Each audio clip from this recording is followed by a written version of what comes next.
sanibonani igama lami ke ngokwazi ngokucela ngiphophasi le enkandla emahlata mnyama. Welcome to my YouTube channel. Namhlanje futhi angikho e-studio engane zakwethu.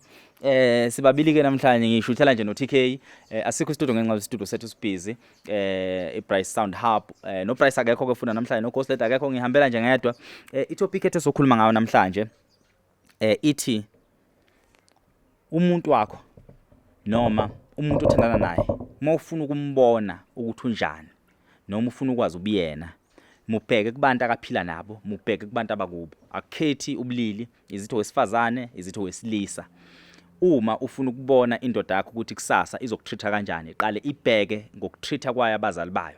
If ufuna ukubona umuntu wesifazane ukuthi uzokutreata kanjani noma umuntu onjani, mubheke kubantu akasondelene nabo.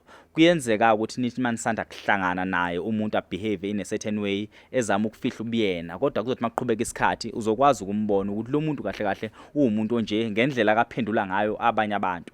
So for instance, uthanda nendoda ethanda nje ukuthukana, phatha ithuka abantu emateksini, phatha nihlele emotweni isithuka inhlamba, phatha isifuna ukushaya abantu, phatha uyifica ukuthi yona isikhuluma nje ukuthi izosuka idubula umuntu nje kwakhona manje, phatha usuyifica ukuthi indoda yakho ikutshela nje ukuthi yona ayizwani nezifebe futhi nje ayimlaleli umuntu wesifazane okhuluma udoti, umuntu wesifazane nje irubbish.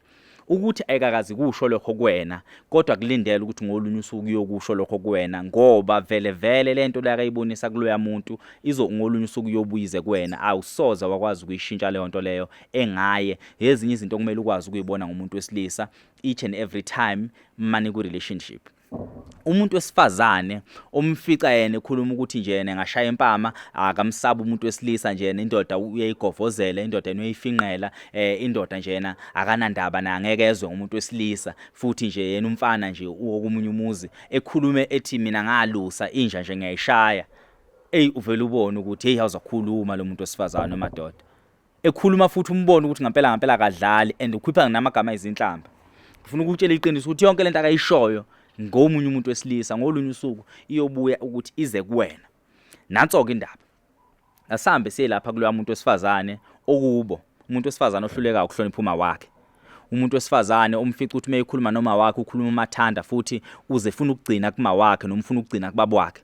Ethi mayekhuluma nezingane zakwabo umbone ukuthi azilutho futhi azisho lutho kuyena ngendlela akayitshela ngakhona ukuthi ziyini, nangendlela akaphendula ngakhona uma wakhe azaphuma vala isicapha ahambe anxapha zongena emotweni yakhe ethi bangidakelwa yaze ekhaya kunje. Yonke lento akayenzayo mthatha umfake kini, ulanda umxovu uyoxova ikini, ngoba umuntu ekwazi ukuthukuma wakhe, ekwazi ukuthuka baba wakhe, ekwazi ukuthuka odade wabo nabafowabo, uzohlulwa yini ukuyenza leyo nto kini. So umuntu wesifazane okwazi ukuhlonipha kubo, ahlonipha uma wakhe, ahlonipha abazali bakhe, ekhetha amagama mayikhuluma nabazali bakhe nabafowabo, lo muntu lo uyokwazi ukuthi ngazo zonke izimo aphinda akwazi ukuzohlonipha ubaba wakhe aphinde azohlonipha uma wakhe, ahloniphe nje nabantu bakini egcekeni.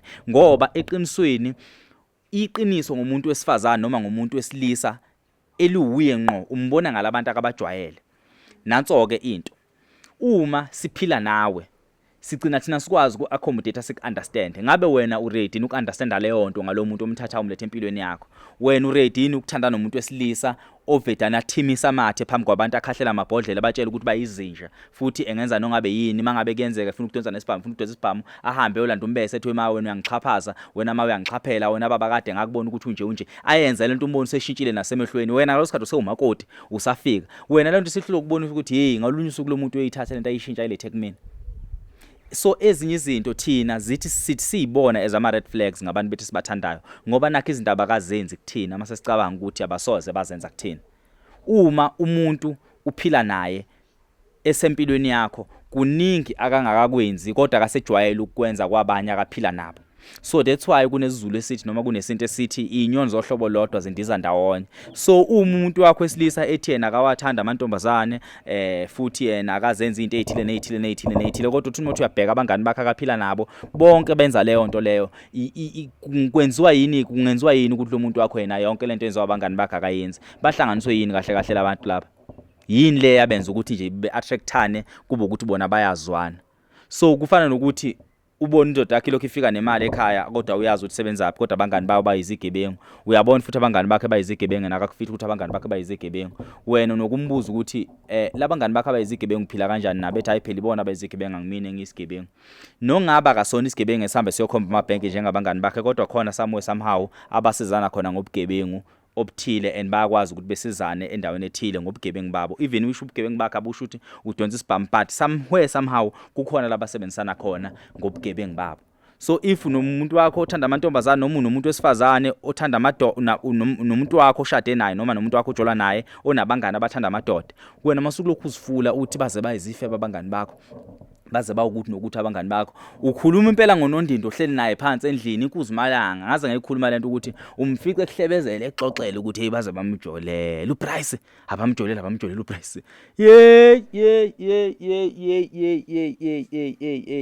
kanti nayo lembongolo ikujolela naloya bamxoxela ukuthi abamjolela ukwazi bamgila zihlangene mulokhu uzuxoxelwa ukuthi abamjolela uTK sebemqedile uTK bamjolela testwa nawe ukuthi uyabona ukuthi nawe ngiyakujolela. So basically wena umbona abangani bomuntu wakho beyilo hlobo oluthile azi ukuthi nalo muntu wakho uhlobo oluthile but itopic yami nje namhlanje ngengedwa bengifuna ukuthi ngenze bemfishane itopic yami namhlanje ngengedwa bekuthi if ufuna ukubona umuntu wakho uthi unjani mubheke kubantu abamzala nabantu akaphila nabo abamjwayela isikhathi eside if umfazi uzomshada ukwazi ukuthukuma wakhe maningi amathuba ukuthi engamthuka nowakho engayeka kanjani ukuthukuma wakho ongamzali ethuku wakho akamzalayo if umfazi wakhe kwazi ukuphendula obhuti bakhe bathathe ebabhekise kayele nongaba izibotho kanjani mhlazane nawe wayisibotho ngolunye usuku uyokwenza ngoba mhlawumbe usakuhlonipha ngalokho nakho mhlazane wanakho okwakhe wakwazi ukuyimela uyogila uma uthanda nomuntu wesifazana oshaya umthetho kubo ojwayela ukuthi yena kubo uyasatshwa umile uwuye akaphikiswa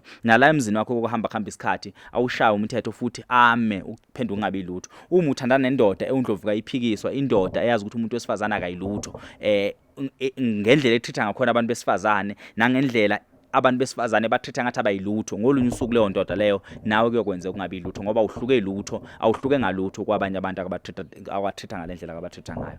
So basically ilokho ebengifuna ukukhuluma ngakho namhlanje asiphinde futhi sithangane ngolwesini oluzayo. Bye bye sharp ukwazi insele ngahle mathatha nyama.